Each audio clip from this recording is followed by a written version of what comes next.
Ada dua part ya, jadi part yang kedua kita akan bahas tentang bahasa roh. Nah, part yang pertama Koko akan cerita apa sih Pentakosta, apa sih hari Pentakosta. Nah, di kitab Ulangan 16 ayat 16 sampai 17 di situ ditulis seperti ini. 3 kali setahun setiap orang laki-laki di antaramu harus menghadap hadirat Tuhan. Jadi orang Israel 3 kali setahun. 3 kali setahun nih harus datang menghadap hadirat Tuhan di Bait Suci di Yerusalem. Dan mereka tuh nggak boleh datang dengan tangan hampa. Mereka harus datang dengan membawa persembahan. Nah, 3 kali dalam setahun ini dijadikan 3 festival atau 3 hari raya. Ya, yang pertama adalah hari raya roti tidak beragi, atau yang juga dipakai untuk memperingati hari Paskah, hari raya roti tidak beragi. Jadi ini festivalnya orang Israel ya.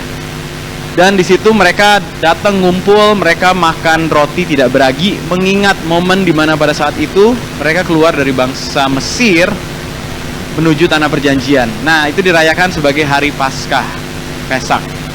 Lalu hari raya berikutnya atau festival berikutnya kurang lebih berselang 50 hari setelah hari raya Paskah tersebut. Dan mereka merayakannya namanya Shavuot, ya, Shavuot, hari raya 7 minggu.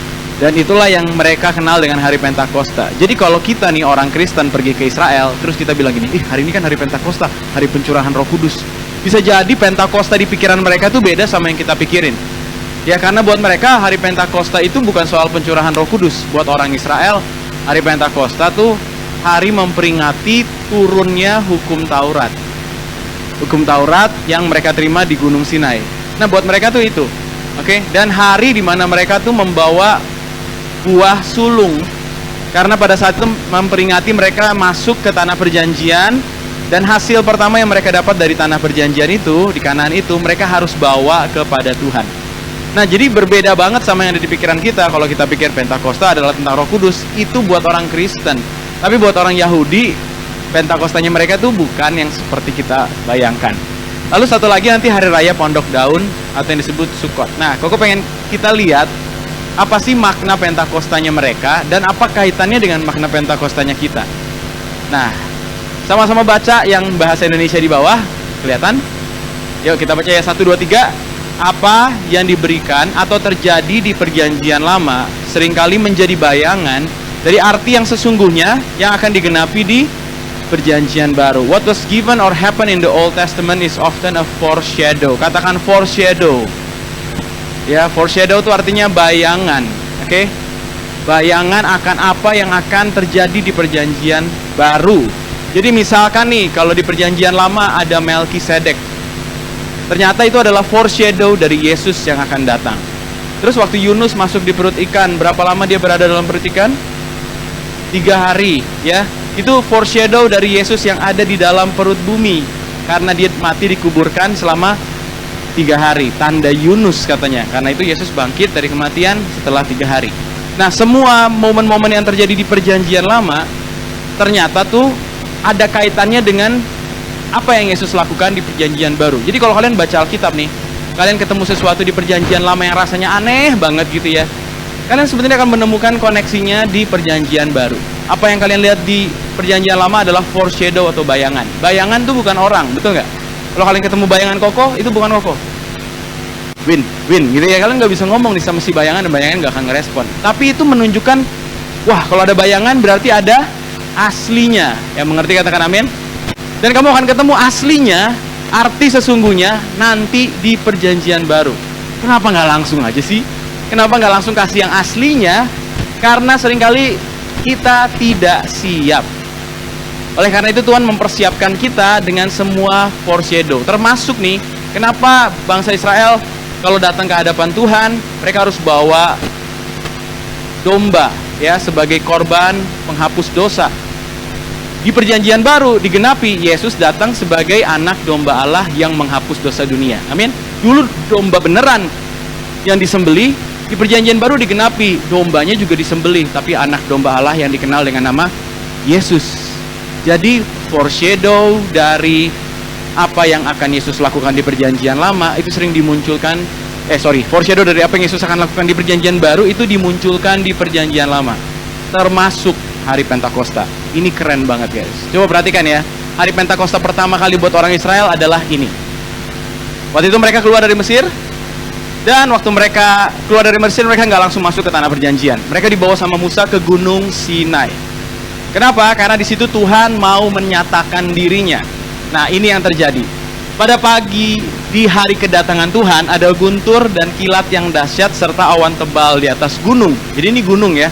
Juga bunyi sangkakala yang sangat keras. Seluruh umat Israel gemetar ketakutan. Ya bayangin aja kalian kalau bangsa Israel tiba-tiba datang terus ngelihat gunungnya, atasnya itu ada awan tebal, ada guntur, ada kilat, terus bunyi sangkakala yang sangat keras. Pasti ketakutan kan? Ini apalagi nih yang mau terjadi nih? Kita baru aja ngelihat laut terbelah, sekarang gunung atasnya terbakar gitu ya. Lalu Musa membawa mereka keluar dari perkemahan untuk bertemu dengan Allah dan mereka berdiri di kaki gunung. Musa tuh bilang, kalian gak boleh lewatin batas kaki gunung ini ya. Kalau kalian lewat, kalian binasa. Lalu apa yang terjadi? Seluruh gunung Sinai ditutupi oleh asap. Sama-sama baca yang di bold, 1, 2, 3. Tuhan turun ke atasnya dalam bentuk api. Ingat ya, Pentakosta pertama Tuhan turun ke atas gunung Sinai dalam bentuk api. Pentakosta pertama. Nah, kalau dilanjutin ceritanya, disitulah Musa terima Taurat. Taurat itu bukan cuma 10 perintah Allah ya, tapi 5 kitab pertama yang ada di Alkitab kita, itu namanya Pentateuch atau Torah atau Taurat.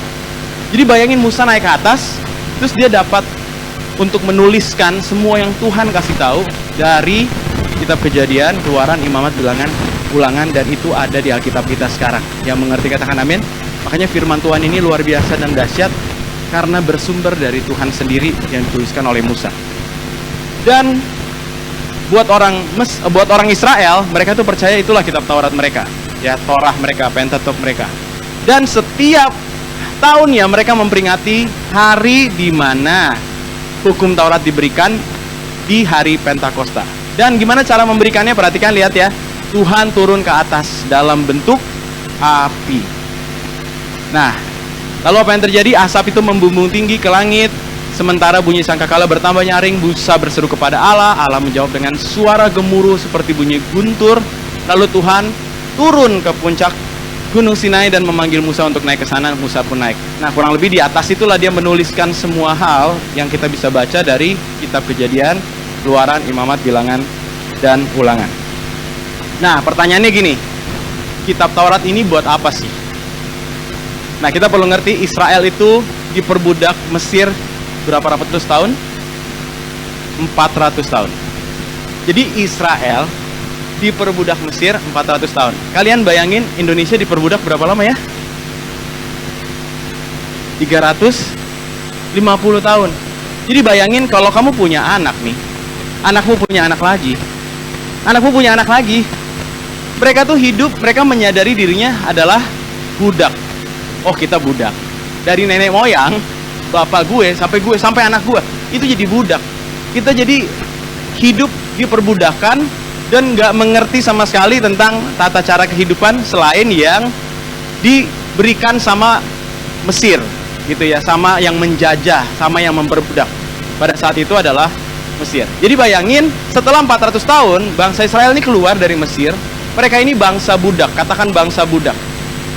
Mereka nggak punya identitas. Mereka nggak tahu gimana caranya hidup. Yang mereka tahu, mereka akan nerusin apa yang diajarin dari Mesir. Dan kalian tahu di Mesir, mereka itu melakukan penyembahan berhala. Mesir bukan seperti orang Yahudi. Orang Yahudi itu percaya satu Tuhan, yang monoteisme, sama kayak orang Kristen, sama kayak orang Islam, monoteisme.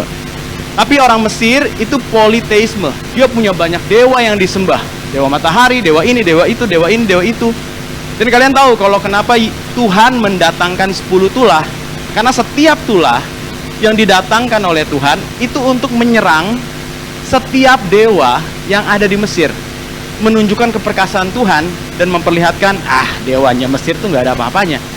10 tulah itu ada dewa-dewa masing-masing yang dihajar oleh Tuhan dengan 10 tulah itu. Kalau memang itu dewa yang hebat, kenapa mereka nggak bisa mengalahkan tulah-tulah ini? Kurang lebih seperti itu. Itu pernyataan Tuhan, keluar biasaan Tuhan. Nah, bayangin pada saat itu mereka keluar dari Mesir, bangsa budak, nggak punya identitas, nggak tahu cara berinteraksi satu sama lain, nggak tahu cara nyembah Tuhan. Nah, gara-gara itulah Hukum diberikan supaya memberikan instruksi gimana sih cara berelasi dengan sesama, gimana cara berelasi dengan Tuhan. Kalau kamu mau nyembah Tuhan, nyembahnya kayak gini. Kalau kamu berelasi dengan sesama, berelasi seperti ini. Kalau kamu buat kerugian sama orang lain, kamu harus ganti rugi. Ganti ruginya adalah seperti ini, seperti ini, seperti ini. Kalian kalau baca tuh, kan diatur di situ ya. Kalau lembu kamu tiba-tiba nanduk anak orang gitu ya, kamu harus ganti rugi ya. Ganti ruginya kayak gini. Nanti kalau kamu ada lembu orang lain, kamu yang celakain, kamu gantinya kayak gini. Jadi semua tuh dibahas. Kalau kita pikir-pikir kan kayak, Tuhan ini gak ada kerjaan ya, yang kecil-kecil kayak gini dibahas. Nah kalau kalian ngerti, kalian bangsa yang diperbudak selama 400 tahun, kalian akan ngerti, kalian gak tahu apa-apa untuk hidup benar. Kemungkinan besar kalian akan meniru bangsa-bangsa lain kalau kalian gak dapat instruksi langsung dari Tuhan. Yang mengerti katakan amin. Makanya Tuhan kasih hukum. Dan tujuan hukum itu apa? Untuk memisahkan bangsa ini dari bangsa-bangsa sekelilingnya. Jadi hukum ini membuat mereka tuh punya perbedaan yang sangat dapat dilihat, sangat dapat di-observe oleh bangsa sekitarnya. Ya, kita lihat. The law was given to set apart Israel from others pagan nation. Kamu nggak boleh buat patung dan menyembahnya. Kenapa? Karena bangsa sekelilingnya buat patung dan menyembah patung tersebut. Aku akan buat kamu jadi bangsa yang berbeda. Kamu harus ikutin aturan ini, hukum ini, dan semua bangsa di sekeliling kamu akan tahu kamu punya Tuhan yang berbeda, bukan Tuhan yang berhala. Kamu harus kudus bagiku, sebab aku Tuhan adalah kudus, dan aku telah memisahkan kamu, set apart dari bangsa-bangsa lain, supaya kamu jadi milikku. Dan di situ nggak cuma diajarin gimana mereka beribadah, tapi berelasi dengan orang lain. Ini contoh-contoh kok bacain ya. Kalian tahu ada larangan menyembah berhala.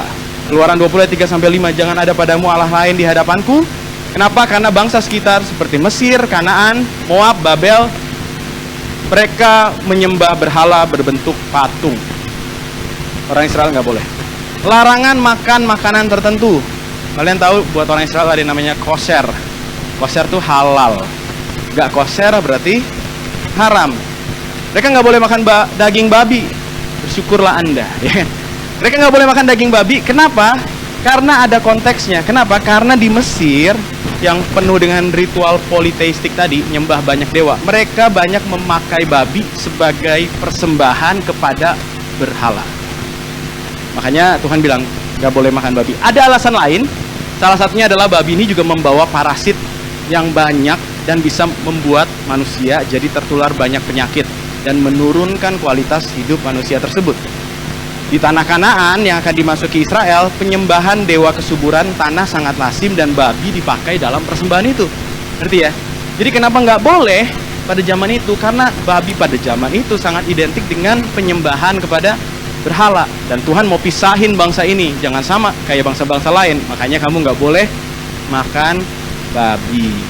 Oke? Supaya apa? Memutus hubungan budaya Israel dari bangsa-bangsa penyembah berhala. Sampai sini mengerti katakan amin? Sekali lagi, kita hari ini gimana? Boleh nggak makan babi? Boleh, ya. Karena itu sekarang tidak ada lagi kaitannya dengan penyembahan berhala. Tapi kita tetap nggak dianjurkan makan darah, karena darah membawa virus dan penyakit. Perpindahan HIV/AIDS dari mana? Darah. Ya, jadi darah itu rentan membawa penyakit. Ya kalau ada yang makan, kok nggak mau menghakimi, tapi dianjurkan jangan. Oke, di Perjanjian Baru salah satu yang dilarang adalah makan darah. Lalu kemudian larangan praktik okultisme, ramalan, Imamat 19, Imamat 31, Imamat 20. Nggak boleh pergi ke dukun, nggak boleh panggil pemanggil arwah. Kenapa? Karena bangsa-bangsa sekitar tuh selalu kayak gitu. Kalau ada apa-apa, cari orang pinter gitu ya, cari dukun, dan mereka akan tanya sama arwah-arwah gitu. Nah Israel dipanggil, kalau ada apa-apa, tanyanya sama Tuhan melalui imam yang ditunjuk pada saat itu. Lihat ya, beda kan? Supaya apa? Set apart dan jadi bangsa yang kudus, nggak sama kayak bangsa-bangsa lain.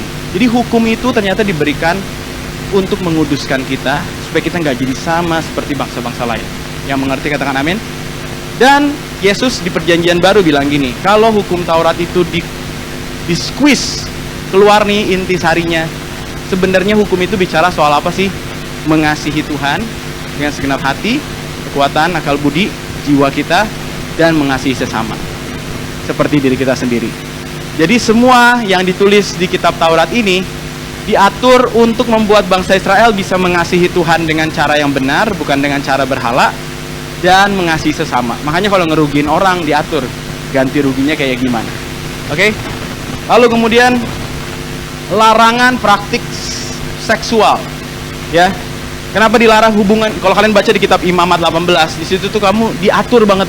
Kamu nggak boleh berhubungan seksual sama keluargamu, saudara, dan lain sebagainya. Suami orang, istri orang, kagak boleh. Kenapa? Karena praktik seksual menyimpang sangat umum di tanah Kanaan. Nah, kalau bangsa budak ini nggak dikasih hukum ini, mereka sangat mungkin ngikutin apa yang dilakukan oleh bangsa-bangsa sekitar. Ngerti ya? Nah, mereka jadinya memperingati. Wah, bersyukur banget ya, hari Pentakosta kita diajarin gimana cara hidup benar buat Tuhan dan juga buat sesama. Itu hari Pentakostanya mereka. Dan turunnya gimana tadi? Penampakannya adalah ada api turun dari langit.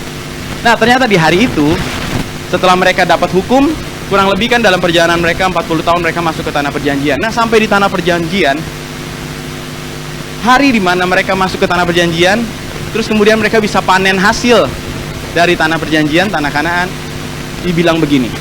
Tuhan berkata, sampaikanlah kepada orang Israel, sesudah nanti kalian tiba di negeri yang aku berikan kepada kalian dan memanen hasil gandum atau jela yang pertama dari ladang-ladangmu, haruslah kamu masing-masing membawa seikat dari hasil panen itu. First fruit, buah sulung, kepada imam yang bertugas. Nanti imam ini akan bawa sebagai persembahan syukur kepada Tuhan.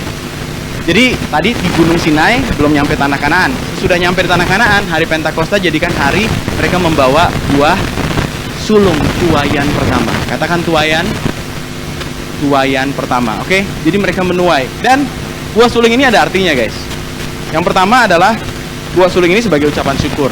Mereka akhirnya sampai, ini hasilnya, aku nggak nikmati, aku bawa ke Tuhan. Tapi arti yang kedua, menurut Koko luar biasa. Arti yang kedua artinya gini, mereka punya iman bahwa apa yang akan datang kemudian itu lebih besar daripada apa yang mereka peroleh pertama. Jadi mereka bilang gini, nggak apa-apa, buat sulung ini kan rasanya pengennya langsung dimakan nih, ya kan? Baru tanah ini menghasilkan, aku mau nikmatin. Tapi mereka malah begini, kita nggak ambil, kita bawa hasil yang terbaik, kita kasih ke Tuhan karena kita tahu ini hanya permulaan.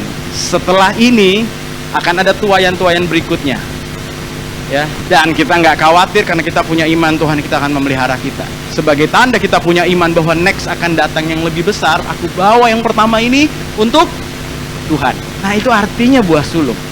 Itu artinya first fruit of harvest. Dan mereka lakukan itu. Jadi the first fruit harvest is symbol of their thanksgiving, karena mereka kira sampai di tanah itu. Dan yang kedua adalah the beginning of something greater to come. Yang percaya katakan amin. Oke, itu hari Pentakosta orang Israel. Nah, sekarang kita lihat bagaimana penggenapannya di perjanjian baru. Hari Pentakostanya terjadi di Kisah Para Rasul 2. Dan kalian lihat ada sesuatu yang paralel antara perjanjian lama dan perjanjian baru. Pada hari Pentakosta, semua orang yang dulu mengikuti Yesus sudah berkumpul di satu rumah. Ingat, hari Pentakosta semua orang Yahudi harus datang ke Yerusalem menyembah Tuhan. Ya, baik dari segala daerah mereka harus datang. Tadi kan di awal Koko bilang 3 kali setahun orang-orang Israel ini harus ngumpul untuk hari raya tadi. Ya, salah satunya hari raya Pentakosta. Nah, pada saat itu murid-murid lagi ngumpul, terdengarlah bunyi dari langit seperti deru angin kencang. Bunyi itu memenuhi seluruh rumah tempat mereka berkumpul. Kemudian tampaklah sesuatu yang kelihatan seperti nyala api kecil. Jadi nyala api kecil atau lidah-lidah api turun berhenti di atas mereka masing-masing. Ingat tadi di perjanjian lama, gimana cara hukum Tauratnya turun? Gunung Sinainya, di atasnya ada asap yang tebal, lalu ada api turun. Betul? Api turun di atas Gunung Sinai, Musa naik terima hukum Taurat. Orang-orang murid-murid Yesus di perjanjian baru ngumpul, berdoa, Tuhan turun dalam bentuk nyala api, lidah-lidah api yang hinggap di atas mereka. Bedanya apa? Kalau dulu hari Pentakosta, hari di mana hukum itu turun sehingga mereka mengerti bagaimana cara hidup kudus. Oke? Dengar. Di Pentakosta Dia memberikan rohnya supaya kamu mampu hidup kudus. Di Pentakosta yang pertama, kamu cuma ngerti caranya. Bisa nggak dilakuin? Bisa, tapi banyak yang gagal. Tapi di Pentakosta, setelah Yesus naik ke surga, mereka lihat, kita nggak cuma dikasih hukumnya, kita dikasih rohnya. Amin. Kita nggak cuma ngerti gimana, tapi kita dimampukan untuk melakukan hal itu. Kamu bisa kok sekarang juga, kamu tahu kan yang nggak boleh, yang boleh, yang nggak boleh, yang boleh. Kita tahu nih, kita tahu banget. Toh kita udah tahu pun itu nggak boleh, kita lakukan juga. Udah tahu pacaran nggak boleh, yang nggak seiman dan sepadan, toh dilakuin juga. Ya kan kita tahu. Kenapa? Karena kita nggak dipimpin Roh Kudus. Kalau kita dipimpin Roh Kudus, kita nggak akan mengikuti keinginan daging, kita akan menuruti. Nah dulu hal itu susah banget. Kalau datang minggu lalu ngerti ya, ada namanya sinful nature. Kita tuh nggak bisa bebas, kita diperbudak dosa. Tapi sejak kita bersatu dengan Kristus, Roh Kudus membebaskan kita dari perbudakan, malah diangkat jadi anak. Diangkat jadi anak. Dan itu membuat kita jadi punya kekuatan untuk mengalahkan sinful nature itu. Dan itu yang Roh Kudus lakukan waktu dia dicurahkan di Pentakosta yang baru. Oke, bukan cuma sekedar gimana cara hidup kudus, tapi dimampukan untuk hidup kudus. Nah, lalu apa yang terjadi? Waktu Petrus terima ini, mereka mulai dipenuhi dengan Roh Kudus. Mereka berbicara dalam bahasa-bahasa lain. Katakan bahasa lain. Lalu abis itu orang-orang ini pada kaget, pada ngumpul, karena pada saat itu ada orang Israel dari daerah-daerah di luar bangsa Israel yang berbicara dengan dialek yang berbeda, bahasa yang berbeda. Terus mereka dengar, ih, kok bisa bahasa daerah asal kita? Nah, waktu mereka ngumpul, kurang lebih ada yang bilang begini, mereka ini cuman mabuk dengan anggur. Lalu pas terjadi perdebatan itu, Petrus maju ke depan dan bersama dengan berdiri dengan murid-murid yang lain. Lalu Petrus singkat cerita ya, menceritakan tentang, kalian tahu apa yang kalian lihat ini penggenapan Yoel 2 ayat 28 dan 29. Terus Petrus ngomong, ini penggenapan yang hari ini aku akan mencurahkan rohku, hari inilah digenapi. Dan itu semua karena Yesus. Jadi dia menceritakan tentang Yesus. Yesus juga sudah menerima Roh Kudus yang dijanjikan, dan sekarang Yesus sudah mencurahkan roh itu kepada kami. Apa yang kamu lihat dan dengar, bahasa roh, adalah pekerjaan Roh Kudus. Nah, hari itu di sini ditulis gini, tersentuhlah hati orang banyak yang lagi dengerin. Di bahasa Inggrisnya bagus, bukan tersentuh, pierce their heart, nusuk hati mereka. Ya, kalian tahu itu tugas Roh Kudus. Roh Kudus memberikan conviction, templakan, nusuk, nancep. Kalau kalian pernah dengar khotbah, terus tiba-tiba ngerasa kayak ditusuk, itu bukan pendetanya sentimen. Ya, itu Roh Kudus yang lagi bicara straight to your soul. Amin. Roh Kudus lagi ngomong di hati sampai ketusuk gitu, sampai akhirnya mereka bilang ini, terus kita harus ngapain lagi sekarang? Apa yang harus kita lakukan? Lalu di situ Petrus bilang, hendaklah kamu masing-masing bertobat, dibaptis sebagai pengikut Kristus, dosa-dosamu akan diampuni dan kamu akan menerima Roh Kudus. Menerima Yesus, menerima Roh Kudus. Lihat ya, Petrus sudah ngomong di khotbahnya. Kamu jadi pengikut Yesus, kamu akan terima Roh Kudus. Dan dikatakan begini, janji kalau kamu terima Yesus, kamu terima Roh Kudus, itu berlaku bagi kalian, bagi anak-anak kalian, bagi orang yang masih jauh, bagi kita semua hari ini. Amin. Petrus mengatakan lebih banyak lagi untuk menguatkan hati mereka. Dan singkat cerita, hari itu berapa orang? Bertambah kira-kira 3.000 orang menjadi percaya kepada Yesus dan dibaptis. Flashback ya. Ingat tadi Pentakosta yang pertama artinya ada 2. Memperingati turunnya hukum Taurat. Terus waktu mereka sampai di tanah perjanjian, tuaian pertama. Kalian lihat ya, di perjanjian baru, di Pentakosta yang baru, bukan hukum yang diberikan, rohnya sendiri diberikan. Amin. Dan tuaian pertamanya adalah 3.000 orang. First fruit of the harvest. Dan ingat tadi artinya first fruit apa? The beginning of something greater is yet to come. Jadi nggak cuma 3.000. Kamu lihat 3.000 besar nggak? Besar. Jemaat kita aja nih nggak nyampe, kalau ibadah nih 1.000-an. 3.000 3 kalinya tuh. Tapi kamu tahu ini buah sulung. Gereja pertama dilahirkan hari itu, dan kamu akan lihat there will be million of people knowing Jesus. Amin. Karena ada jutaan. Something greater is coming after this. Ini cuma buah sulungnya. Lihat ya. Jadi itu Pentakosta di perjanjian lama dan di perjanjian baru. Kamu lihat itu foreshadow, bayangan dari apa yang Tuhan akan lakukan. Di hari Pentakosta dulu, Hukumnya diberikan agar kita mengerti bagaimana hidup kudus. Tapi bisa hidup kudus? Nggak bisa. Di hari Pentakosta, hari ini, Roh Kudusnya diberikan agar kita mampu hidup kudus. Yang percaya katakan amin. Dan ingatlah, tujuan pengudusan kita, kalau kita dikuduskan nih oleh Roh Kudus, adalah penuaian jiwa. The first harvest, penuaian jiwa. Dulu mereka bawa gandum, tapi waktu Roh Kudus dicurahkan, mereka nggak bawa gandum lagi. Yang mereka bawa adalah jiwa-jiwa. Yang mengerti katakan amin. Jadi kalau kamu terima Roh Kudus, kamu nggak bisa tidak menjadi saksi Kristus. Karena ada hubungan yang besar antara dipenuhi Roh Kudus dan dipakai oleh Tuhan untuk menyelesaikan amanat agung. Yang mengerti katakan amin. Dan itulah bagian kita. Nah, intermezzo sedikit. Oleh karena kesimpulan ini ya, kita tuh mau buat outreaching event berikutnya tanggal 22 Juni. Jadi hari ini tanggal berapa ya?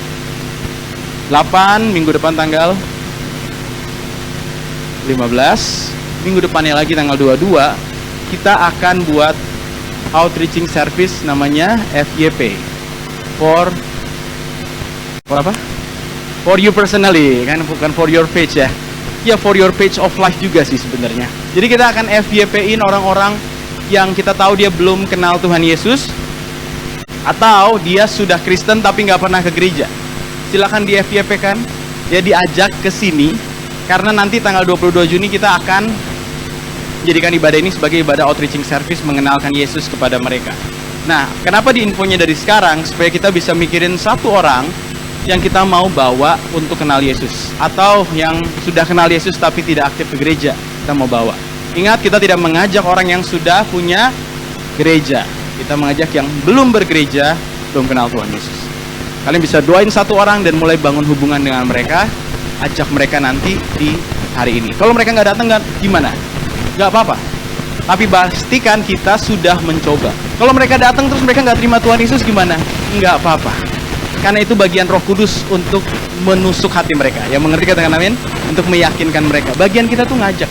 Kayak tadi pagi habis Koko share ini di GC, karena di GC juga ada outreaching service tapi tanggal 29. Nah, ada yang datang nih pas Koko selesai. Wah, aku kayaknya nggak bisa loh. Aku kayaknya orangnya nggak bisa nih aku nih katanya. Jadi kayaknya nggak bisa. Gimana nih kok? Apa itu wajib ya? Ditanya gitu kan. Koko bilang enggak sih, nggak wajib. Tapi paling nggak kamu coba dulu. Cobanya gimana kok? Sekarang doain aja dulu satu orang, Tuhan siapa? Terus setelah Tuhan nunjukin nih, taruh impresi di hati, langkah berikutnya adalah tanya Tuhan, Tuhan aku harus mulai bangun hubungannya gimana? Oke? Terus aku bilang gini, yang penting gini, di FYP ini kamu ngalahin obstacle di dalam diri kamu. Kalau kamu udah berhasil ngalahin obstacle di dalam diri kamu nih, beraniin diri bangun hubungan, karena dia bukan orang tipe yang bangun-bangun hubungan kayak gitu, tapi kamu udah berhasil nih, terus orang itu nanti nggak mau datang, nggak apa-apa, paling nggak kamu udah menang dari diri kamu sendiri. Amin. Terus nanti kalau dia nggak datang, ya kamu tetap datang. Gue bilang gitu kan, dia merasa kalau wah berarti harus bawa jiwa, kalau nggak bawa jiwa nggak boleh datang. Enggak, ya kalau nggak bawa jiwa ya nggak apa-apa, kamu kan juga jiwa, datang aja. Oke, tapi paling nggak kita pakai momentum ini. Who knows ya, satu orang yang kita doakan, kita bangun hubungan, di momen ini dia kenal Tuhan, dan karena dia kenal Tuhan, keluarganya kenal Tuhan. Amin. Atau kalau keluarganya nggak kenal Tuhan, suatu hari dia berkeluarga nih, keluarga baru yang akan dia bentuk itu jadi kenal Tuhan Yesus. Karena kamu mau dipakai Tuhan untuk bangun hubungan dan bawa orang itu ke hadirat Tuhan. Yang mengerti katakan amin. Jadi make sure kita pakai momentum ini. Kita akan berdoa juga. Nanti ada worship hadal hari Jumatnya, kita akan berdoa buat jiwa-jiwa yang kita ajak. Oke, kita kembali lagi ke Roh Kudus. Oke, sekarang udah ngerti Pentakosta perjanjian lama, Pentakosta perjanjian baru, ternyata nyambung. Tapi bukan lagi bicara soal gandum, tapi soal jiwa-jiwa. Amin. Bukan lagi bicara soal mengerti, tapi mampu hidup. Dan sekarang pertanyaannya gini, kok hari Pentakosta, hari pencurahan Roh Kudus. Jadi kalau nggak pencurahan Roh Kudus, nggak terima Roh Kudus. Jawabannya apa? Kita tetap terima Roh Kudus waktu kita percaya kepada Yesus. Sekarang kok pertanyaannya adalah, apakah punya Roh Kudus sama dengan penuh Roh Kudus? Apakah punya baterai di handphone kalian sama dengan full charge? Beda kan? Apakah punya uang dan penuh tabungan? Hal yang sama? Beda kan? Nah, berarti punya dan penuh itu berbeda. Coba lihat ini ya. Waktu Yesus bangkit, dia ketemu murid-murid. Yesus tuh bilang gini, damai sejahtera bagi kamu. Ini Yesus yang udah pakai tubuh kemuliaan, tangannya bolong, ya, tangannya bolong, habis dipaku. Oke? Terus dia menampakkan diri gini, murid-murid ngumpul, terus Yesus bilang gini, dan sesudah berkata demikian, ia menghembusi mereka, gitu ya, dan berkata, terimalah Roh Kudus. Nah ini intermezzo ya, kalian pernah lihat pendeta yang suka ngembusin mic nih? Nah itu mungkin ya, terinspirasi dari ayat ini. Ya kan, Yesus menghembusi mereka, jadi dihembusin juga. Ya tapi bisa aja kan Roh Kudus bekerja, tentunya bisa. Ya. Nah sekarang ini Yesus nih, dia menghembusi, terus dia bilang gini, terimalah Roh Kudus. Menurut kalian nih, murid-murid momen itu terima Roh Kudus apa cuma dihembus angin doang? Terima Roh Kudus kan? Karena Yesus sendiri, amin. Terus di Kisah Para Rasul, kenapa Tuhan bilang gini? Kamu jangan tinggalin Yerusalem ya. Kamu harus menantikan janji Bapa. Karena kamu akan dibaptis sebentar lagi, tidak lama lagi kamu akan dibaptis Roh Kudus. Lah kan mereka udah terima. Kenapa masih disuruh nunggu? Nggak boleh pergi, nggak boleh langsung pergi. Jadikanlah semua bangsa muridku.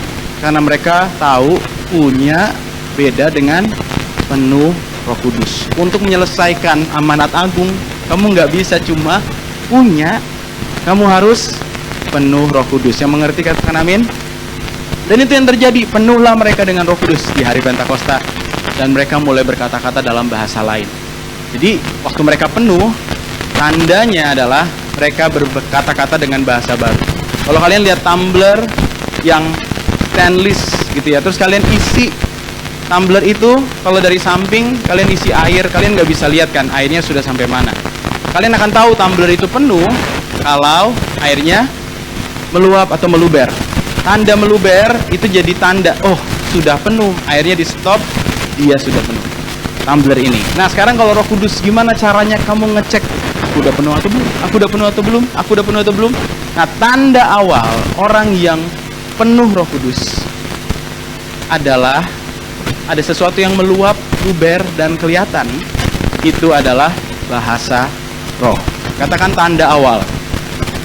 Tanda awal beda dengan tanda selanjutnya. Oke? Tanda awal artinya gini. Kalau hari ini tanggal 8 Juni 2025, kamu pertama kali dalam hidupmu dibaptis Roh Kudus.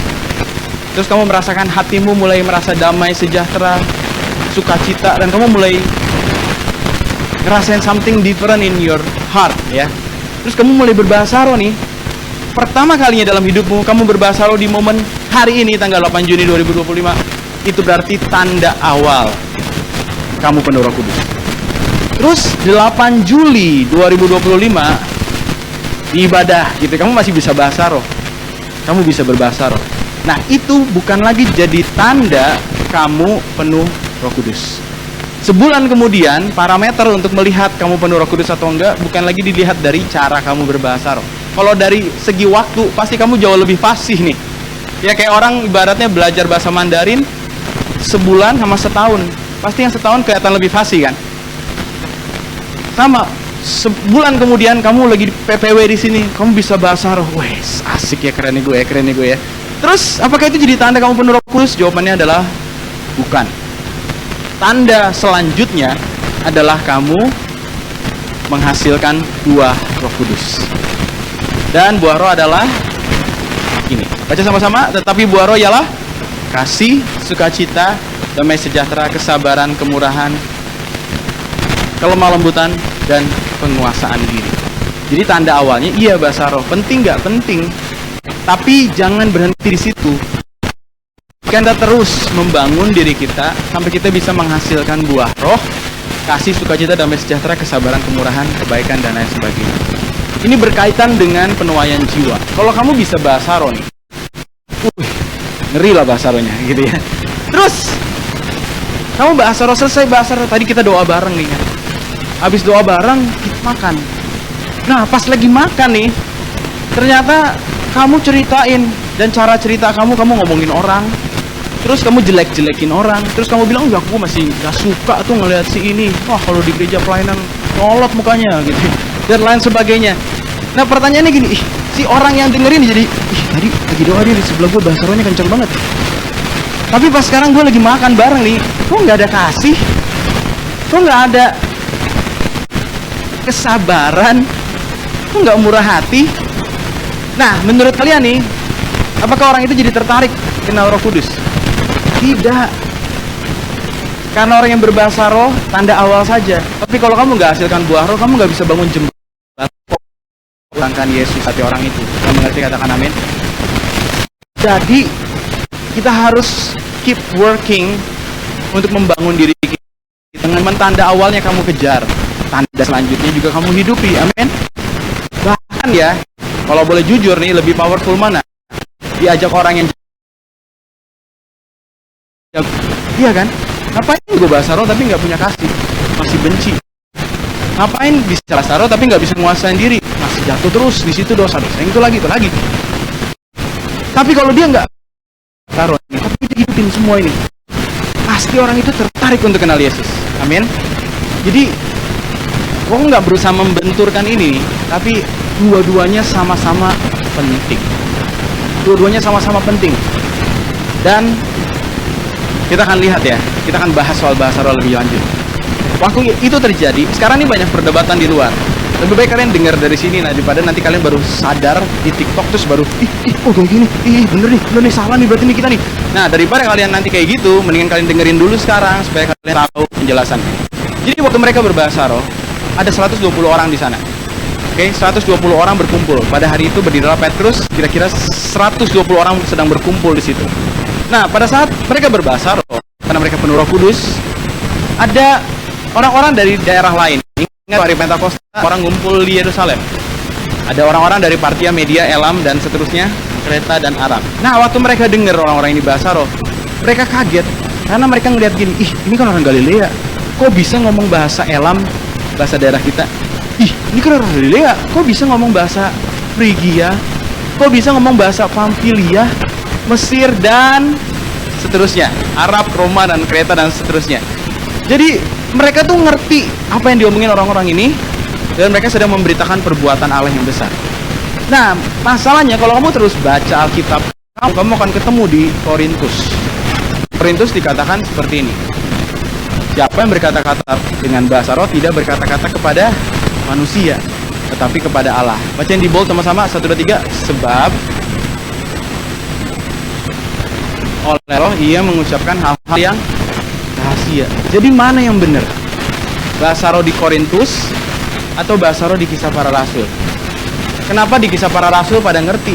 Terus Paulus bilang gini, oh kalau orang bahasa roh tuh nggak ada yang ngerti, kan nggak bicara sama manusia, caranya sama. Jadi gini, 120 murid, di situ dicatat ada 15 yang mengenali ini bahasa daerah masing-masing. Diyakini begini, dari 120 itu 15 orang ini berbahasa roh, tapi pada saat orang-orang itu dari daerah-daerah mereka mendengar orang itu ngomong bahasa daerah mereka. Dan hanya ada satu orang ya yang mewakili daerah mereka dari 120 orang itu. Contoh gini deh, kalau seandainya kamu ada di satu ruangan, di situ ada 10 orang ya, terus ada 9 orang ngomong bahasa Arab, kamu nggak ngerti gitu. Terus ada satu orang bahasa Indonesia, kamu bisa notice nggak? Bahasa Arab nih, kamu nggak bisa bahasa Arab sih, gitu ya pokoknya. Terus ada satu orang ngomong, aduh makan siang apa nih ya? Kamu bisa langsung notice nggak? Oh, bisa ya. Yang lain aku nggak ngerti, yang ini aku ngerti nih. Tapi kalau yang ngomong bahasa Indonesianya nih, ada dari 10 nih ya, ada 5 gitu ngomong semua, kamu akan terdistract nggak? Kalau ada 5 orang ngomong bahasa Indonesia, 5 orang ngomong bahasa Arab, kamu mau coba dengerin orang itu ngomong bahasa Indonesia, ngomongin apa sih dia nih? Kamu akan terdistract. Nah makanya diyakini nih, orang-orang ini yang ngomong ini cuma satu-satu nih, satu dari Parsia, satu dari Media, satu dari Elam, satu dari Mesopotamia, dan seterusnya. Dan mereka ngomong, berarti kalau 120 dikurangin 15 berapa? 105. Nah, 105 ini mereka ngomong bahasa apa? Gak dijelaskan di sini. Ada orang juga yang bilang gini, ya mungkin ada daerah lain juga, tapi kebetulan gak ada orang dari daerah itu. Bisa aja, ya kan? Bisa aja. Tapi balik lagi ke pertanyaan tadi. Jadi bahasa roh yang benar yang mana kok? Yang bisa dimengerti atau yang tidak bisa dimengerti? Jawabannya adalah kedua-duanya. Oke, dua-duanya bahasa roh. Di dalam ilmu teologi dibagi dua. Ada yang namanya glossolalia. Katakan glosso. Okay? Bahasa yang tidak dikenal oleh manusia. Jadi kamu ngomong, kamu nggak ngerti, orang lain juga nggak ngerti. Itu glossolalia. Ada yang namanya senolalia. Bahasa yang asing bagi pembicaranya. Si orang yang ngomong nggak ngerti, tapi si orang yang dengar ngerti. Kamu dari banyak ada di 120 murid itu. Kalian lihat ada dua respon yang berbeda. Kisah 2 ayat 13 bilang gini, mereka sedang mabuk anggur itu. Mereka mabuk tuh, karena mereka nggak ngerti. Ini ngomong apa sih? Gue nggak ngerti. Tapi kok di saat yang bersamaan, ada orang yang ngerti. Kisah 2 ayat 7 bilang gini, semua tercengang-cengang dan heran. Lalu berkata, bukankah semua yang berkata-kata itu orang Galilea? Berarti ada yang dengar dan merasa itu nggak ada artinya, tapi juga ada yang dengar dan melihat itu ada artinya. Berarti di dalam 120 murid itu ada orang-orang yang berbahasa roh, glossolalia, ya, dan ada orang yang berbahasa roh, senolalia. Nah, pertanyaannya gini, oke, berarti bahasa roh yang dapat dimengerti adalah bahasa roh, itu senolalia. Yang tidak dapat dimengerti oleh pendengarnya berarti glossolalia. Nah, apakah dua-duanya masih terjadi hari ini? Apakah dua-duanya masih terjadi hari ini? Masih. Tapi kamu akan lebih sering mendengar glossolalia daripada senolalia. Ya, Cejo punya kesaksian soal ini, ya. Ada temennya ada bahasa Mandarin, ya kan? Terus bahasa roh. Terus bisa bahasa roh, padahal dia bukan orang yang bisa Mandarin. Kemarin waktu itu juga ada jemaat kita cerita TC, ibadah TC sore. Ada nenek bahasa roh, tapi keluarnya bahasa Inggris. Ya, dan itu bukan pertama kali datang, itu memang jemaat kita yang memang nggak bisa bahasa Inggris. Pak Weliar, salah satu WL Pak Niko, dia pernah waktu itu lagi worship di luar, di conference luar. Terus setelah selesai ada yang datengin, do you come from, where do you come from? Dia bilang, terus dia bilang, I'm from Indonesia. Can you speak Spanish? No, I cannot. But you speak Spanish while you worshiping, katanya gitu. Waktu kamu nyembah tadi, kamu tuh ngomong bahasa Spanyol. Terus dia bilang, enggak, saya cuma bahasa roh, dia bilang gitu. Tapi orang itu dengar kamu ngomong bahasa Spanyol. Itu senolalia. Masih terjadi nggak? Masih. Kalau kamu nggak dengar, bukan berarti itu nggak terjadi, bener nggak? Kalau kamu nggak dengar itu di sekelilingmu, nggak ada, itu terjadi. Nah, yang lebih sering kamu experience pasti yang glossolalia. Nah, glossolalia ini udah minggu lalu kau ulang ya, karena ada yang nggak datang. Glossolalia di praktik gereja karismatik sekarang itu dibagi dua lagi. Glossolalia ini bahasa roh yang kita pakai waktu kita worship gitu ya. Nah, di bahasa roh tuh nggak boleh kalau nggak ada yang gereja lu sesat, nggak baca Alkitab, satu nggak boleh. Kecuali kan baru boleh. Memang ada di 1 Korintus, tapi terus baca 1 Korintus 12.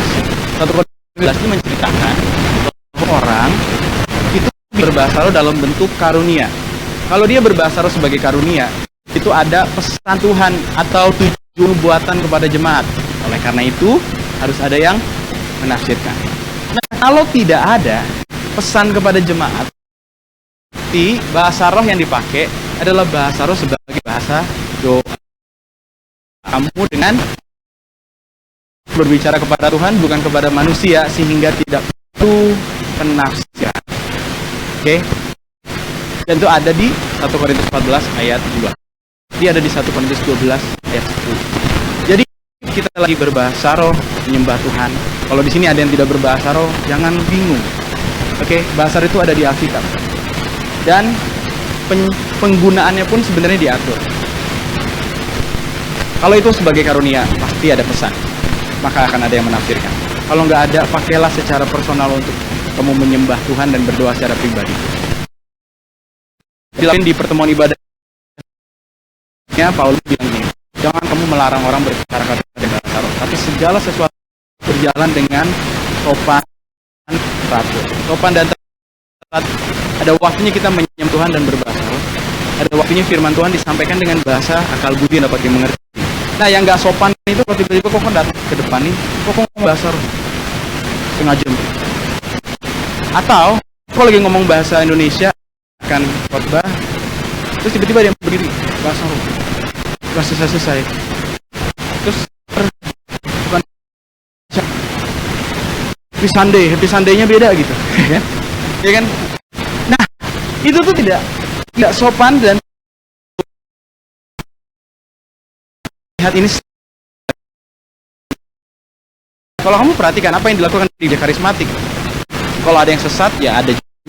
Tapi kalau kamu lihat nih apa yang dilakukan di gereja karismatik yang benar, semua itu ada waktunya, betul nggak? Ujian penyembahan, ada waktu flowing worship, kamu mau bahasa roh silakan. Kamu nggak bahasa roh boleh nggak? Boleh juga. Apa-apa. Oke. Ya firman Tuhan. Pada saat pengumuman, ya kan maksudnya tiba-tiba naik ke atas Esther gitu ya, terus di bahasa roh. Kan enggak. Jadi kamu lihat segala sesuatu harus dan jangan melarang orang, tapi kan pada penggunaan di pertemuan ibadah berjalan dengan sopan dan teratur.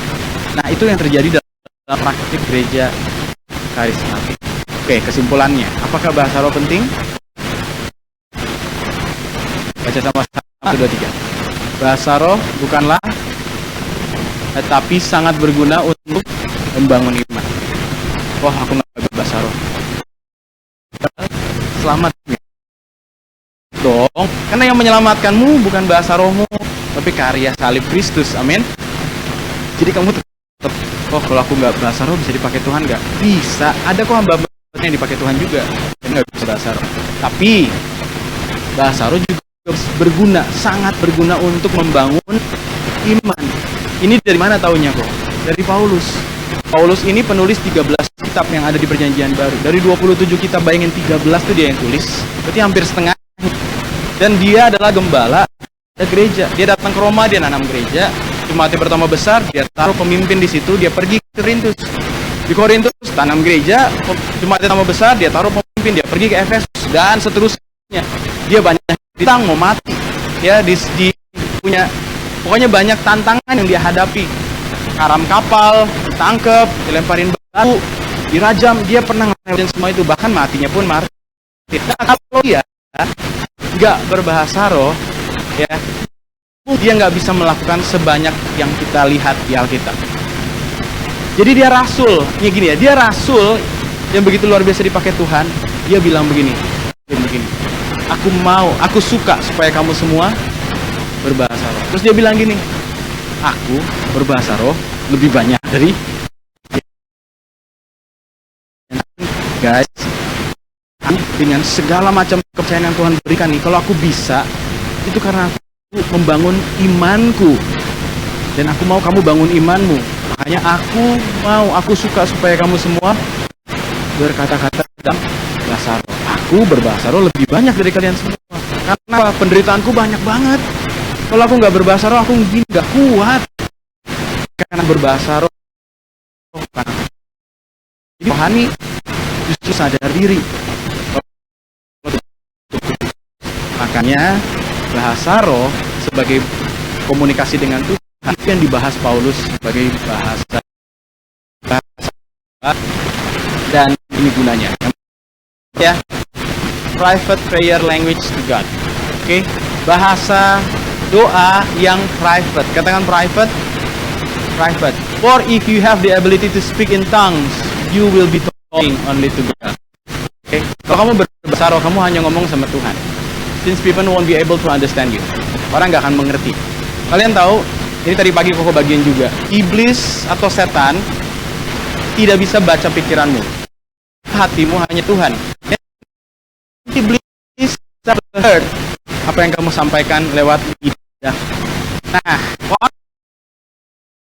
terus kamu gini, nggak bisa, hancurlah semuanya. Iblis tuh nggak bisa baca pikiran kamu, tapi dia jadi tahu apa yang kamu pikirin karena perkataanmu. Makanya kamu lagi takut, daripada kamu mengucapkan hal itu dan diambil untuk kamu dan bilang, iya memang kamu nggak bisa, lihat tuh. Memang kenyataan hidupmu tuh kamu nggak akan. Karena apa? Dia tahu deh. Karena apa? Karena apa yang kamu ucapkan. Oh, daripada ya, mendingan kamu berdoa dalam bahasa private prayer language juga.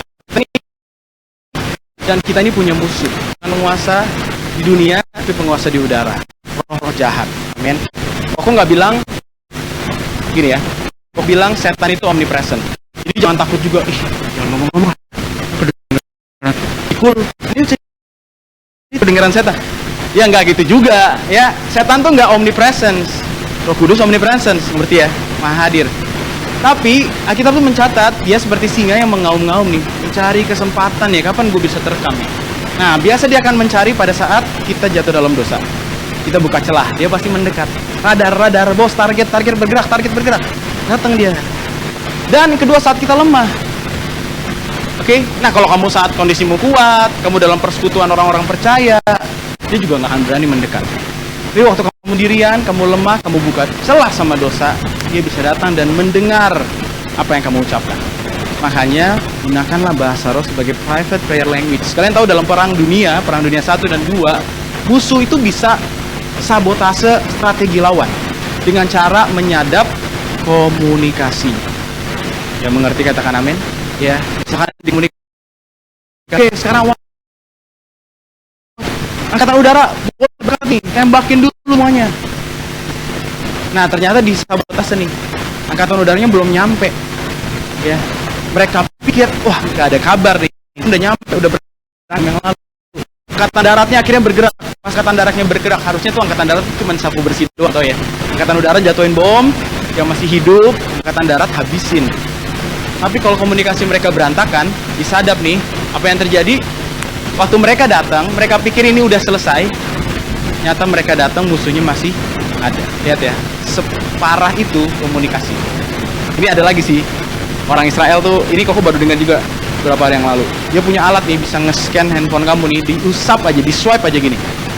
Dia bisa tahu isi perbincangannya kalau ada teroris dan strategi yang mau dilakukan oleh teroris untuk masuk ke Israel. Udah dibuka, di-swipe aja. Dia langsung tahu semua kalau ada teroris yang mau masuk ke Israel. Secanggih. Karena dia apa? Mencari informasi dari komunikasi. Lihat ya, siapa yang menguasai komunikasi, dia bisa mengalahkan strategi. Jadi, sekali lagi, gunakan private prayer language to God sebagai doa yang private ke Tuhan. Nah, yang kedua, katakan strengthen ourselves inside out. Oke, menguatkan diri dalam keluar. Pada saat kamu lagi lemah, kalau kamu seperti orang yang sedang membangun tembok batu bata demi batu, layer by layer. Nah, kalau temboknya udah jadi, musuh kasih panah api si jahat nih, ditembakin, itu nggak akan kena ke kamu karena kamu punya pertahanan. Ya, mengerti, katakan amin. Dan biasanya kamu perlu bangun tembok pas apa sih? Pas lagi lemah, ya nggak? Pas lagi lemah. Jadi kalau kamu lagi stres, kamu lagi takut, entah kamu sedang bingung dalam hal pekerjaan, mencari pekerjaan, atau lagi buat masalah di kantor dan kamu harus menghadap atasanmu, oke? Atau kamu disuruh ngelakuin sebuah tugas yang kamu nggak pernah ngelakuin dan kamu nervous banget, grogi banget, panah api sejati udah siap. Oke, kita lepaskan nih supaya kita tuh makin ciut dan gagal. Tapi berbahasa roh lah. Amin. Berbahasa roh lah. Edify yourself, strengthen personally. Makanya di sini ditulis gini, Roh Kudus kelemahan. Caranya mengaktifkan Roh Kudus untuk menolong kamu dalam kelemahan, berdoalah dalam bahasa roh. Makanya bahasa roh adalah bahasa doa. Holy Spirit help us in our weakness. Ini kaitannya sama poin yang pertama tadi ya. Makanya kalau kita lemah, alih-alih kita ngomong, doa dalam bahasa roh. Juga pernah kok lagi mau pelayanan, itu kok notice, matnya ada bentar, ada dosen STT, terus gue kumban, gue tuh jadi, ntar salah ngomong gak ya, poin gue bener gak ya, ini eksegesinya salah apa bener nih, hermeneutiknya, wah pokoknya istilah-istilahnya keluar, takut aplikasinya cocok gak nih, itu biasanya akan membuat confident level kita berkurang drastis. Begitu kok bahasa roh di tempat. Ingat ya, Koko juga mau luruskan misconception ini. Kalau bahasa roh harus kenceng. Enggak juga. Bahasa roh pun bisa soft spoken. Yang mengerti katakan amin. Bisa kok bahasa roh. Koko lakukan itu kok. Soft spoken, speaking tongues gitu ya. Bisa speaking tongues, soft spoken. Dan itu dilakukan kapan? Pada saat lagi ngerasa lemah. Holy Spirit help us in our weakness. Jadi ada yang lagi lemah di sini, kamu bisa menggunakan bahasa doa ini. Boleh pemain keyboard. Nah, yang ketiga, Coba lihat sama-sama, baca 1, 2, 3. Pray for others effectively. Berdoa untuk orang lain secara efektif. Kenapa? Contoh ya, misalnya Koko sama Peter deh, Koko sama Peter. Terus Koko ketemu Peter, gimana kabarnya? Oh baik, luar biasa, kok haleluya, puji Tuhan gitu ya. Terus, oh ya udah, ada yang mau doain? Enggak, aku aman. Sebenarnya ada, cuman mungkin dia nggak mau cerita dulu atau ada masalah dan dia nggak bisa cerita. Nah, pada saat itu kita akan berdoa secara pengetahuan kita, betul? Apa yang dia ceritain ya udah itu yang kita doakan.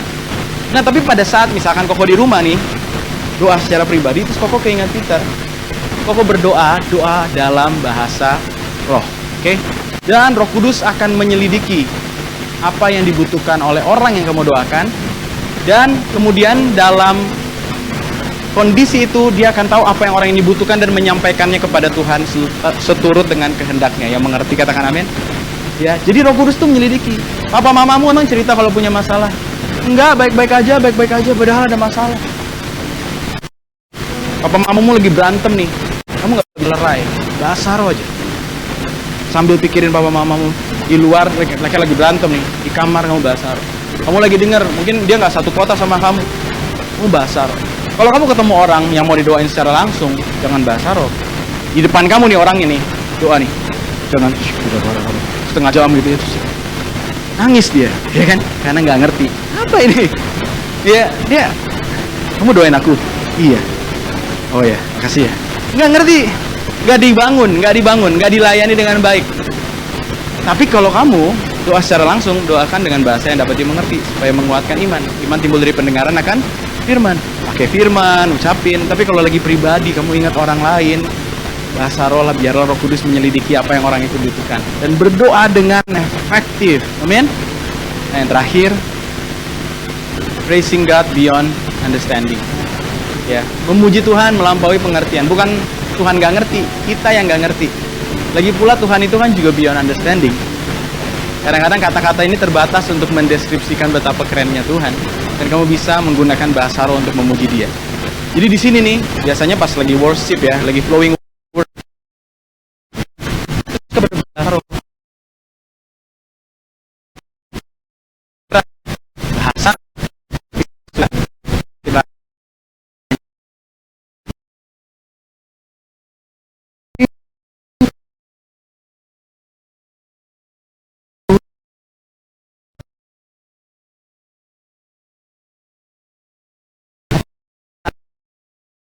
Tuhan hati.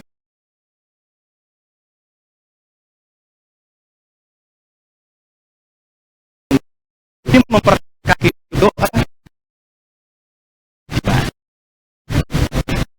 Jadi ingat ya, di ngomong di JC.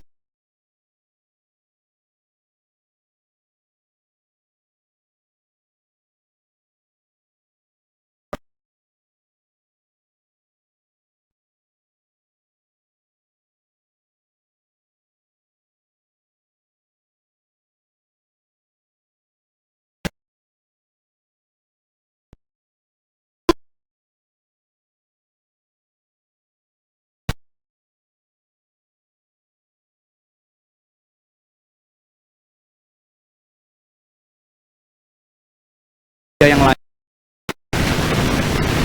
Jadi kita make sure setiap kali kamu punya kesempatan untuk memuji Tuhan, sembahlah Dia dengan akal budi, sembahlah Dia dengan roh. Makanya Paulus bilang, aku suka kamu berkata-kata dengan bahasa roh. Karena ini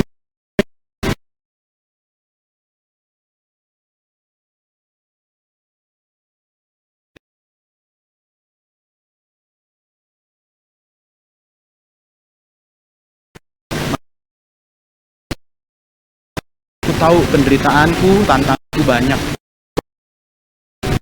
Doain buat jemaat Roma, Korintus, aku nggak tahu masalah mereka apa. Nggak kayak sekarang guys, ada masalah tinggal kirim chat. Zaman itu mereka kirim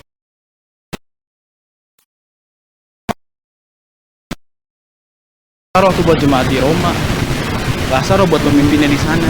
Roh Kudus menyelidiki.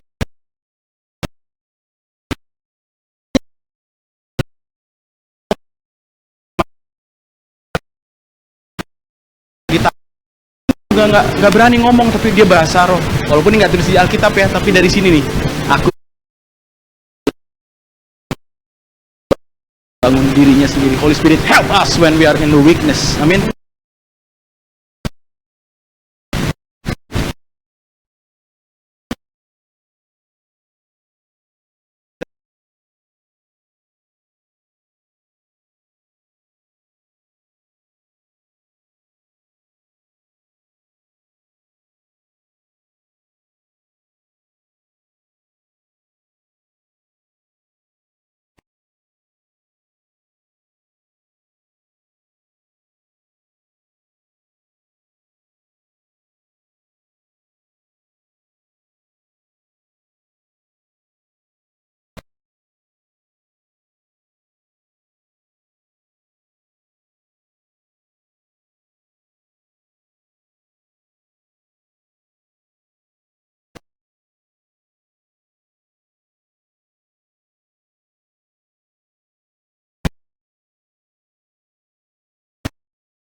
Kamu ambil nggak? Kamu ambil karena berguna, betul? Yesus, Roh Kudus. Kamu ambil? Ambil. Itu nggak berguna. Ambil sekarang banyak. Dan ya, semua Allah akan diberikan. Marilah maka setelah akan dibukakan. Setiap orang yang mendapat jiwa.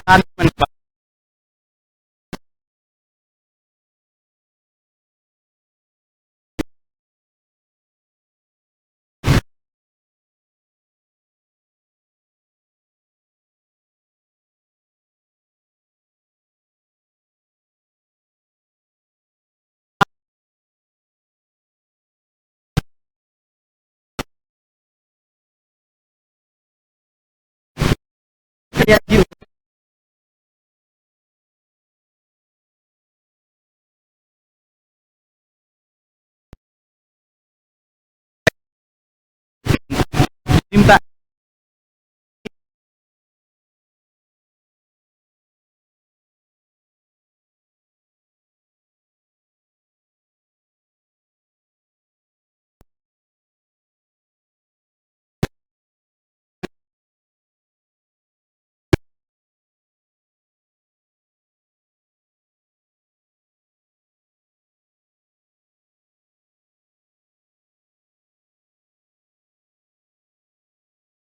lebih lagi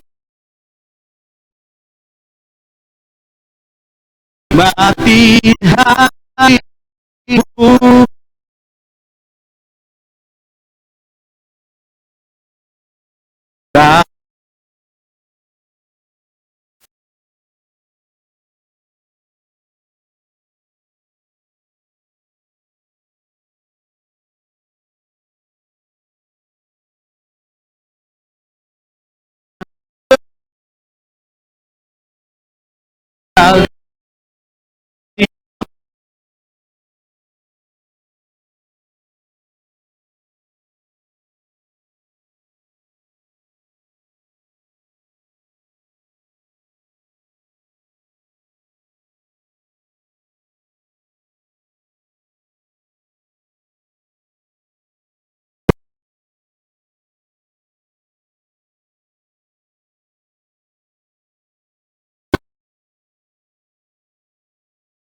Tinggal di dalammu,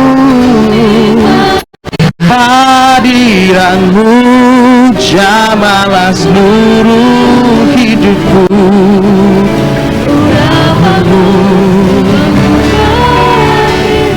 Yang pertama, aku mau doa buat kita. Kalau ada di antara kita di tempat ini yang belum terima Yesus, kita mau penuh Roh Kudus, tapi aksesnya ada di dalam Yesus. Kamu harus terima Yesus, kamu akan terima Roh Kudus dengan cepat ya. Kalau ada yang belum menerima Yesus sebagai Tuhan dan Juru Selamat, ambil waktu ini dan terima Yesus. Aku nggak akan paksa, tapi kalau kamu mau, kami akan melayani kamu. Cukup angkat tangan pada hitungan ketiga, kalau ada saja. 1, 2, 3. Semua mata tertutup. Jika ada, kamu boleh angkat tangan di tempat. Kalau kamu sudah menerima Yesus sebagai Tuhan dan Juru Selamat, kamu gak perlu lakukan hal ini.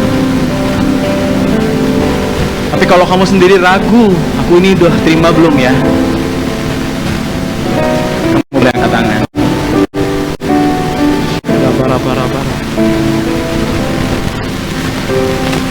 Terima kasih Tuhan. Yang angkat tangan boleh ikuti doa ini dengan cepat. Tuhan Yesus, terima kasih. Hari ini aku percaya Engkau adalah Tuhan dan Juru Selamat. Kau mati bagi dosaku. Kau bangkit dari kematian, naik ke surga, menyediakan tempat bagiku. Aku percaya. Penuhi aku dengan Roh Kudus. Jadilah Tuhan atas hidupku. Dalam nama Yesus. Sekarang yang berikutnya, ada di antara kita yang belum penuh Roh Kudus dengan tanda awal berbahasa roh, dan kamu rindu ya, bukan keharusan tapi kehausan. Kalau kamu rindu, sekarang juga sama, hitungan yang ketiga kamu boleh angkat tangan di tempat. 1, 2, 3. Kamu boleh angkat tanganmu kalau kamu rindu dibaptis Roh Kudus dengan tanda awal berbahasa roh. Angkat tangan kananmu. Yang angkat tangan, ikutin doa ini yuk. Tuhan Yesus, aku minta untuk penuh dengan Roh Kudus. Bukan hanya sekedar punya, aku mau penuh Kudus dengan tanda awal berbahasa roh, berbahasa doa yang baru. Aku mau Tuhan, karena aku lemah. Aku perlu bangun diriku. Aku perlu berdoa bagi orang lain. Aku perlu Roh Kudus, dan aku perlu bahasa doa itu. Aku minta saat ini di dalam nama Yesus. Sekarang waktunya kamu yang minta. Mari berdoa sama Tuhan secara pribadi. Minta sama Tuhan. Kamu bisa bilang, Lord, I need you. Fill me with the Holy Spirit and give me the grace of tongues untuk berdoa dalam bahasa roh. Kamu yang rindu minta, sedangkan semua yang sudah berbahasa roh, kamu boleh berbahasa roh. Bersyafaatlah buat teman-temanmu yang hari ini lagi minta. Pray for others effectively. Kamu boleh arahkan tangan kamu buat teman-teman yang angkat tangan. Bersyafaat buat mereka supaya mereka menerima bahasa doa ini. Roh Kudus, bekerjalah, bertahtalah, penuhi Tuhan.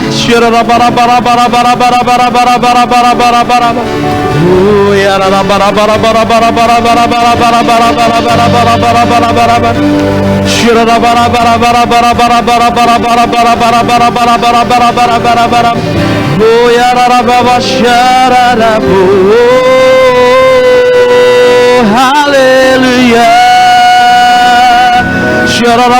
Mari terus minta, jangan diam. Kalau kamu rindu, kamu haus, mintalah, carilah, ketuklah.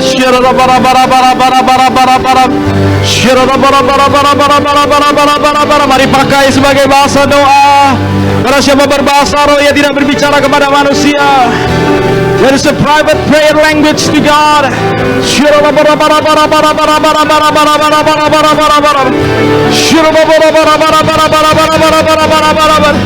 Holy Spirit, come and fill us right now.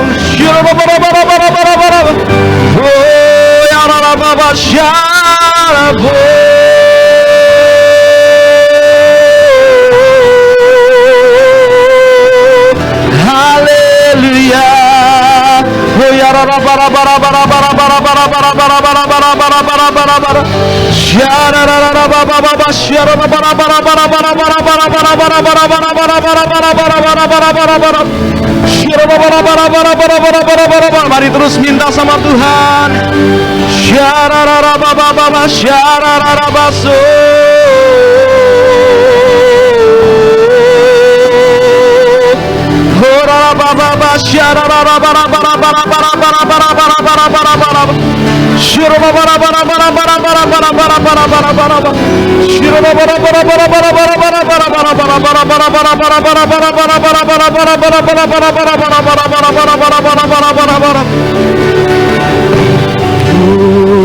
Come Holy Spirit, fall in this place. Oh, I need more and more. Mari terus minta. Fill me, can be the power. Lord, I'm crying down. Come Holy Spirit, come Holy, fall in this place. I need more, I need more, I need more, and more of you.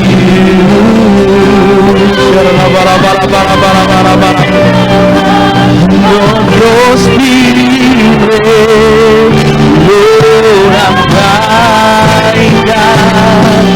One more time we sing to you, Lord. Come, Holy Spirit. Terimalah Roh Kudus, penuhlah dengan Roh Kudus. Di dalam nama Yesus Tuhan. Fill me again with the power.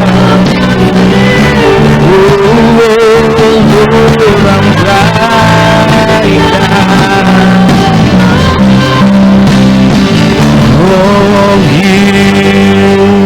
Bapak, terima kasih Tuhan. Roh Kudus, penuhi kami. Kalau ada di antara kamu yang mulai berbahasa roh, mungkin kata-katanya rasanya aneh buat kamu. Fokus sama apa yang kamu rasakan di hati. Kalau ada shifting di dalam hati dan perasaanmu, kamu mulai rasakan damai, sejahtera, ada sukacita, ada kasih yang seperti dituangkan di hati kamu. Itu bahasa roh. Kelihatannya aneh karena kamu baru menerimanya. Sama seperti seorang bayi yang baru bicara, rasanya bahasanya itu-itu saja. Tapi Bapa di surga mengerti apa yang kamu ucapkan, and you can feel it in your heart. Changes happen, shifting happens. Jadi teruslah dengan menggunakan bahasa roh itu, dan biar hatimu terus diubahkan. Ada di antara kita juga yang mungkin kamu nggak menerima, nggak merasa apa-apa. Dengar baik, ada waktunya Tuhan mengajar kita untuk tidak menggantungkan baptisan Roh Kudus dengan situasi dalam ibadah. Kamu bisa pulang, nggak ada musik di situ. Kamu doa secara pribadi, and you will be filled with the Holy Spirit. Kamu akan penuh dengan Roh Kudus. Kamu pikir di gereja kamu nanti-nantikan, tapi Tuhan mau ajar kamu sesuatu yang berbeda. Kuasa Tuhan gak terbatas oleh musik. Gak harus musiknya rame, gak harus ada musik, gak harus dikelilingi juga, tapi hati yang haus itu kuncinya. Kalau kamu minta, pasti diberikan. Roh Kudus, berdoa di dalam nama Tuhan Yesus. Tidak ada satu orang pun yang haus yang tidak dipuaskan. Aku berdoa di dalam nama Yesus. Roh Kudus, penuhi mereka yang rindu. Kalau mereka haus, mereka akan terus minta. Mereka yang terus minta, baik di tempat ini ataupun saat mereka pulang, di jalan, dimanapun mereka berada, Tuhan, fill them with the Holy Spirit, with the grace of speaking in tongues, dengan karunia berbahasa roh, karena mereka perlu itu. Yuk, sebelum kita tutup dalam doa, berbahasa roh lah. Untuk kamu yang sudah bisa, pakailah untuk berdoa bagi seseorang. Syarabara, bangun dirimu kalau kamu sedang takut hari-hari ini. Bangun dirimu. Syarabara, bangun dirimu kalau kamu sedang khawatir dengan masa depanmu. Syarabara, use that private prayer language. Iblis gak bisa tahu apa yang ada di pikiranmu waktu kamu pakai bahasa doa ini. Holy Spirit, help us in our weakness as we speak in tongues right now. Kalau ada di antara kamu yang ingat seseorang yang perlu kamu doakan, doakanlah mereka, doakanlah orang tuamu, doakanlah seorang sahabatmu yang begitu tertutup dan gak mau terbuka, speak in tongues and pray for them. Mungkin ada yang mau bilang terima kasih sama Tuhan, berbahasa roh. Thank you Lord, beyond understanding. Praising the Lord, praising the Lord.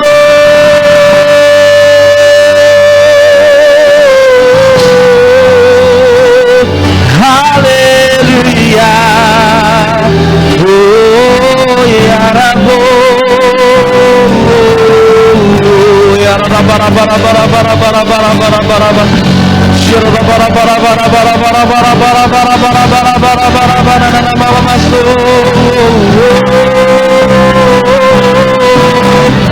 Thank you Holy Spirit, Holy Spirit, move of God.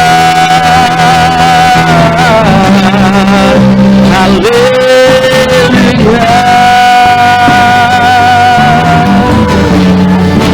Terima kasih Tuhan.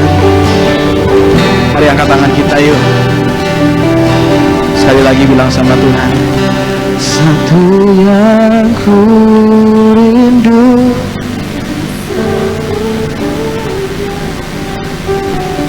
aku lebih lagi.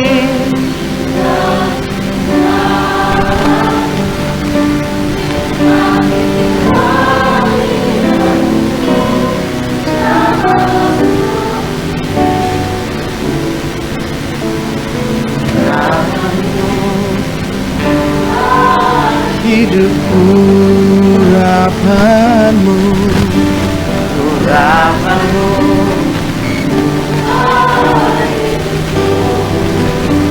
urapanmu Tuhan, urapanmu mengubah hidupku.